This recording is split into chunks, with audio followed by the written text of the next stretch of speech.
สวัสดีค่ะเพื่อนๆกลับมาเจอกับหงอีกแล้วค่ะวันนี้หงมีภาษาเยอรมันจะมาแนะนำให้เพื่อนๆค่ะขออธิบายก่อนว่าทำไมวันนี้ถึงเป็นภาษาเยอรมันเพราะว่าหงอยู่ที่อิตาลีนะคะแต่ว่าหงอยู่ที่นอร์ทอิตาลีนะคะนอร์ทอิตาลีที่นี่เขาจะใช้ภาษาเยอรมันเป็นส่วนใหญ่ค่ะภาษาอิตาเลียนเป็นภาษารองนะคะและภาษาที่3คือภาษาอังกฤษนะคะเพราะฉะนั้นผมก็จะรู้ภาษาเยอรมันบ้างนิดหน่อยนะคะก็เลยอยากจะมาแนะนำให้เพื่อนๆนะคะว่ามีประโยคหรือว่าคำอะไรที่ใช้บ่อยๆนะคะไปฟังกันเลยค่ะ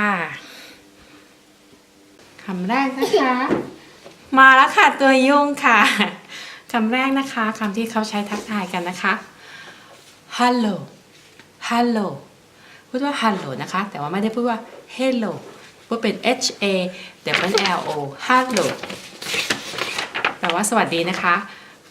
ค่ะมาดูคำที่สองนะคะคำที่สองก็จะพูดว่า auf Wiedersehen เวลาพูดบายบายนะคะ auf Wiedersehen นะคะก็คือบายบายนะคะต่อไปถ้าเกิดจะถามว่าชื่ออะไรนะคะจะถามว่า wie heißen Sie ชื่ออะไรคะริต้า wie heißen Sie หรือว่า wie heißt du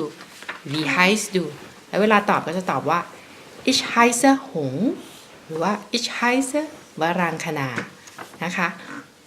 เผื่อมีใครมาถามนะคะต่อไปนะคะถ้าจะขอโทษนะคะจะพูดคำว่า Entschuldigung Entschuldigung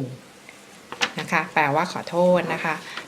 ถามว่าเขาพูดภาษาอังกฤษได้หรือเปล่าเวลามาท่องเที่ยวนะคะถาม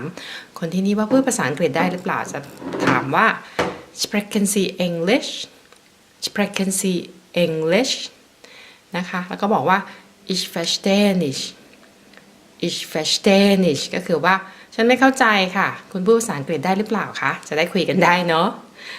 อันต่อไปถ้าเกิดเวลาไปซื้อของนะคะถามว่าราคาเท่าไหร่นะคะ